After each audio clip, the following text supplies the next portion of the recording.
Going back to game collections from previous years is typically a tricky proposition. Whether the look, feel, general vibe, or all of the above are dated poorly is always a risk.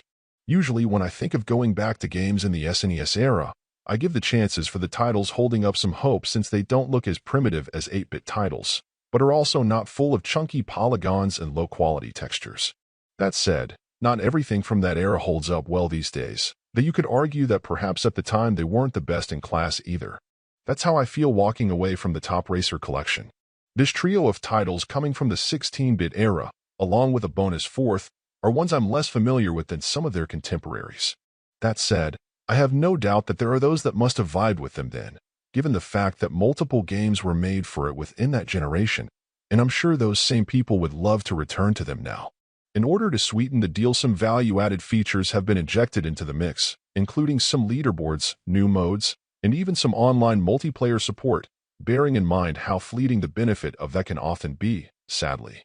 Regardless of the game, I do remember renting Top Racer 3000 once or twice, trying to get into the groove, but never found that it agreed with me. Now, playing it so many decades later, I'm at least able to better articulate my issues with it. Most of my concerns revolve around the nature of the game's visuals, but not in the way that nitpicks the older school pixel art or anything that petty.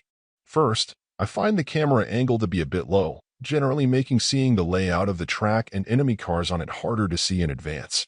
Second, the more primitive way your opponents are represented, looking pretty flat visually and just getting larger as they get closer, can make their distance tougher to judge, and this is exacerbated quite a bit by the low camera angle. Third, as you get up to higher speeds, the game struggles to keep up, with enemy cars feeling like they're almost blinking past you in a few still frames. This can make success feel more like a matter of luck than skill at times.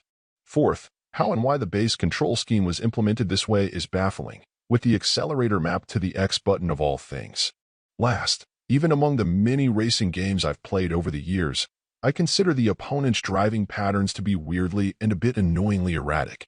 More often than not, even in packs, they just seem to meander and work more to be in your way than doing anything that resembles driving to win. The value proposition here, especially considering how many solid racers there are on Switch that have a retro feel but more modern performance, feels like a very narrow one.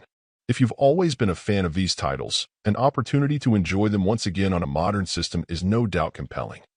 And to the credit of the people putting this together, they've done more than just churn out a bare-bones port of the games with minimal additional work. That said, if you're either unfamiliar or weren't sold on these games back in the day, they're very much a product of their time, and have some unsurprising warts that remain authentically in place as they were originally. Depending on your connection to the originals, I think the consensus on this one will vary pretty wildly. Overall, my final score for the game ended up being a 6.4. And if you're interested in picking it up, it's currently available on the Switch eShop for $19.99. Thank you for taking the time to listen to this review.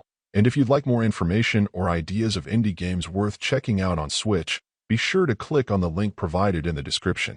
Until next time.